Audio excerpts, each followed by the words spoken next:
What up, y'all? It's your boy, Mr. Downtown Ray Melo, and you're listening to the Entertainment Report on iHeartRadio, live from Dubai for Tuesday, January 10th, 2017, delivering some major stories and trends going on in the world of entertainment and beyond. You can follow the show on Facebook, Twitter, or Instagram, facebook.com/The Entertainment Report with Ray Melo, that's RAYMELO, on Twitter at The Enter Report, or on Instagram at The Entertainment Report. You can listen to the show anytime you want on iHeartRadio. Just go to iHeart.com or your iHeart phone app, search for the Entertainment Report, and it'll take you to the page. Donald Trump responded to Meryl Streep's Golden Globe speech Monday on Twitter, leveling insults at the actress and denying that he mocked a disabled reporter on the campaign trail. The president-elect wrote in a reference to Streep's support of Hillary Clinton, "Meryl Streep, one of the most overrated actresses in Hollywood, doesn't know me, but attacked last night at the Golden Globes. She is a Hillary flunky who lost big." He continued by saying, "For the 100th time, I never mocked a disabled reporter, would never do that, but simply showed him groveling when he totally changed a 6-year-old story that he had written in order to make me look bad. Just more very dishonest media." Streep slammed Trump on stage Sunday at the 74th Annual Golden Globe Awards while accepting the Cecil B. DeMille Award. The 67-year-old lamented how the most powerful performance she saw came from Trump during a 2015 campaign rally where he appeared to mock a disabled New York Times reporter. Streep said, "It kind of broke my heart when I saw it, and I still can't get it out of my head because it wasn't in a movie, it was in real life. That instinct to humiliate when it's modeled by someone in a public platform, it filters down into everyone's life because it gives permission for others to do the same. Disrespect invites disrespect, violence incites violence. When the powerful use their position to bully others, we all lose." Streep is the second celebrity Trump has attacked since the start of the new year after he called out Arnold Schwarzenegger on Twitter over his ratings as the host of Celebrity Apprentice. It's been 20 years since Matt Damon's collaboration with Robin Williams, Good Will Hunting, was released in theaters, but Damon says he still fondly remembers his late co-star. The beloved actor and comedian hanged himself in 2014 at his California home after battling serious health issues. He was 63. Damon told Ryan Seacrest on the Golden Globes red carpet Sunday night, "Oh man, I have a lot of Robin Williams memories, a lot of really good memories of him." Ben, referencing to Ben Affleck, said recently, "It's weird. We always felt like we were going to. We had this incredible debt to pay him back." He also added, "And we thought there would be time to do that, and just the abruptness of somebody leaving like that, and that realization comes that you're never going to be able to pay back this incredible thing somebody did for you. That movie got made because Robin said he wanted to do it. That completely changed the trajectory of our careers completely, forever." Damon was a presenter at this year's Globes. He also produced the movie Manchester by the Sea, which was up for Best Drama and starred Affleck's brother Casey. Both Afflecks appeared in Good Will Hunting alongside Damon and Williams. Lifelong friends Damon and Ben Affleck won a Globe in 1998 for penning Good Will Hunting, a film about the relationship between a troubled math genius janitor and the kindly man who tries to counsel him. Brad Pitt was a surprise presenter at Sunday night's Golden Globe Awards ceremony in Los Angeles. The actor, who's embroiled in a divorce and child custody battle with his second wife, Angelina Jolie, has been keeping a low profile in recent months. However, he took the stage at the Beverly Hilton Hotel to introduce Moonlight, a film he executive produced as a Best Drama nominee. He received enthusiastic applause and cheers as the television cameras panned to some of his supporters, including his good friend and Ocean's 11 co-star Matt Damon, Vince Vaughn, a fellow cast member from 2005's Mr. and Mrs. Smith, the movie where Pitt first worked with Jolie, and Mahershala Ali, one of the celebrated stars of Moonlight. Pitt read from the teleprompter before a clip from the film played. Moonlight was born of writer-director Barry Jenkins and playwright Terrell McCraney's courage to look back, to embrace their past, and insist that their now is not separated from their then. It is born of the courage of a group of actors willing to strip to their souls and express the humanism inside mistake and misstep and misdeed. It is Barry Jenkins' profound belief that we all stand at the threshold of change and forgiveness. Would we only grant acceptance and love to ourselves? Nominated for 6 Golden Globes, this is Moonlight. The film went on to win Best Drama. Pitt was dressed in a traditional black tuxedo with bow tie and wore his blonde hair and beard short for the occasion.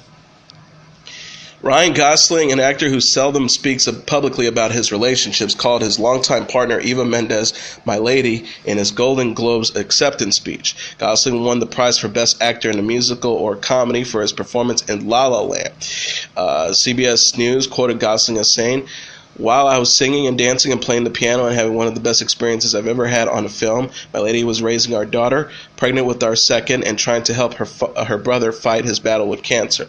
If she hadn't taken all that on so that I could have this experience, it would surely be someone else up here other than me today. So, sweetheart, thank you." Gosling also dedicated the award to Mendes' brother, Juan Carlos Mendes, who the New York Post said died of cancer last April at the age of 53. La La Land won a leading 7 Globes Sunday night, including the prize for Best Comedy or Musical. Drew Barrymore looked gorgeous in a red dress and pumps in a sneak peek of her new dark comedy series, Santa Clarita Diet. The 30-second video, which is a send-up of popular weight loss ads, aired during Sunday night's Golden Globe Awards ceremony on NBC. It's also posted on social media. Barrymore brightly speaks into the camera. "After the first day, I knew this wasn't like any other diet. I satisfy all my cravings and eat whoever I want, and I only eat the foods that deserve it," she said, reaching for a piece of pulpy matter in a bowl, which also includes an eyeball. Ready to take your life to a whole new level of wow? The Santa Clarita Diet, the first month is free. The show is to debut on Netflix February 3rd.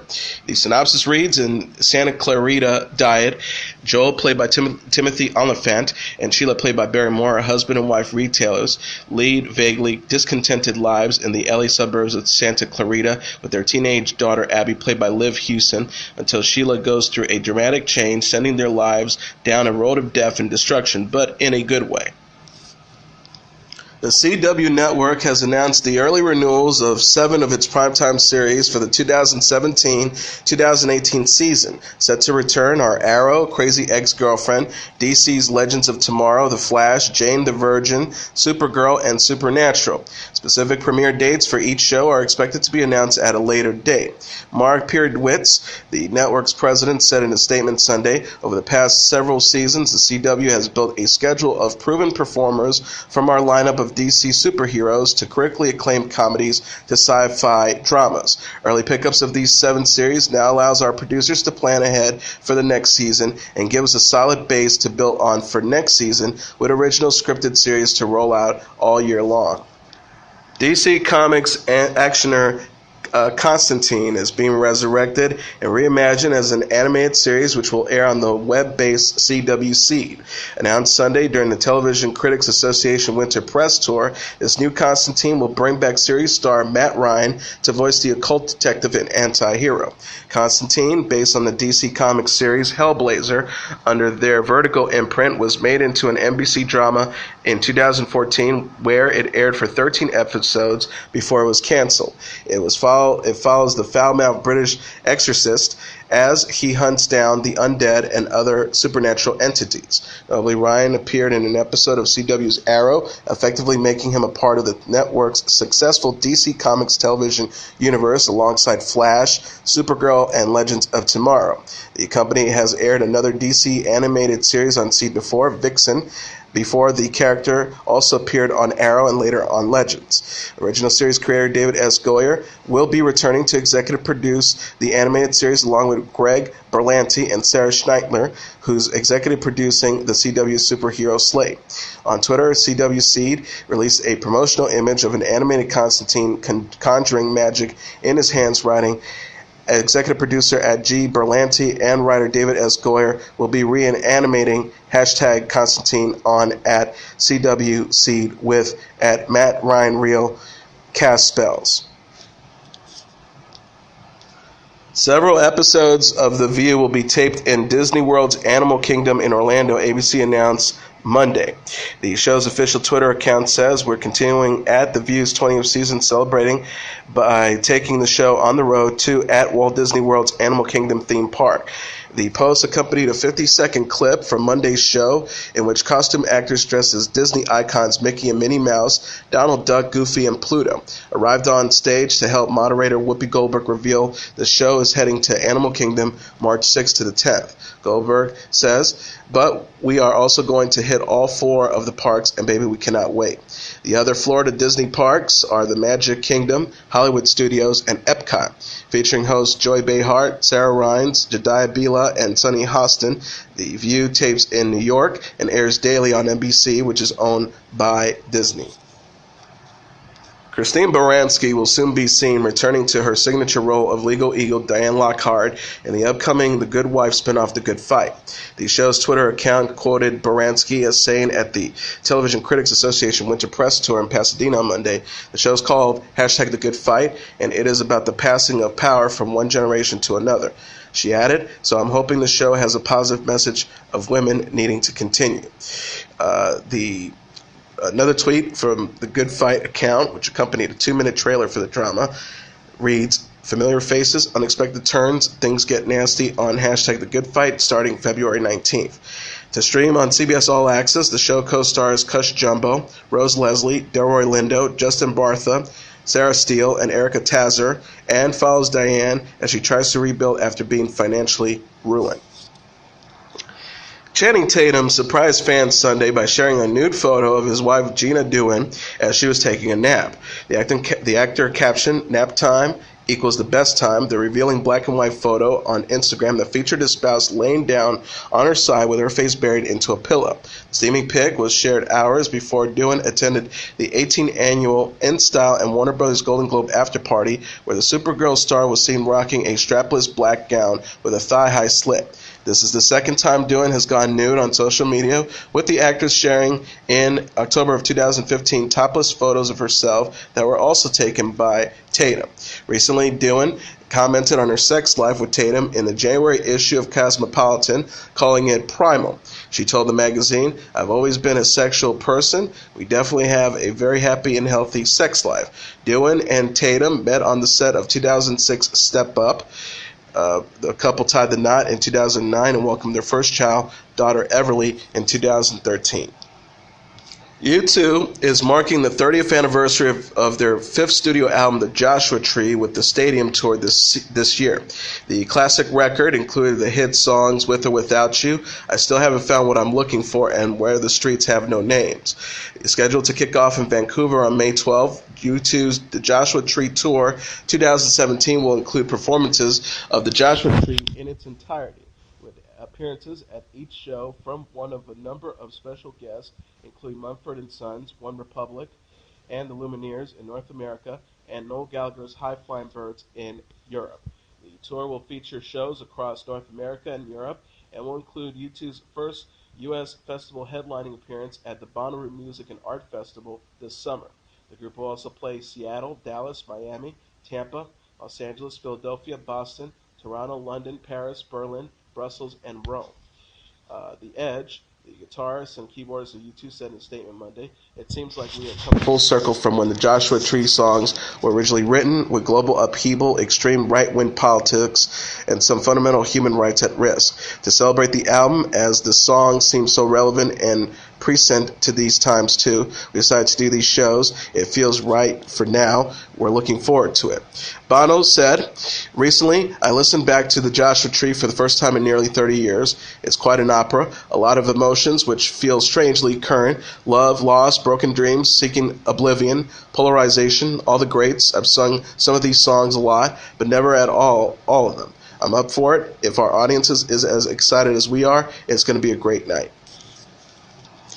And now let's take a look at what happened on this date in entertainment history. On this date in 2000, in one of the biggest media mergers in history, American Online Incorporation announced plans to acquire Time Warner for some $182 billion in stock and debt. The result was a $350 billion mega corporation, AOL Time Warner, which held dominant positions in every type of media, including music, publishing, news, entertainment, cable, and the internet. The AOL Time Warner merger came at the height of the so-called internet bubble, when .com businesses were on a meteoric rise and their future seemed limitless. The idea was to combine Time Warner's impressive book magazine, television, and movie production capabilities with AOL's 30 million internet subscribers to form the ultimate media empire.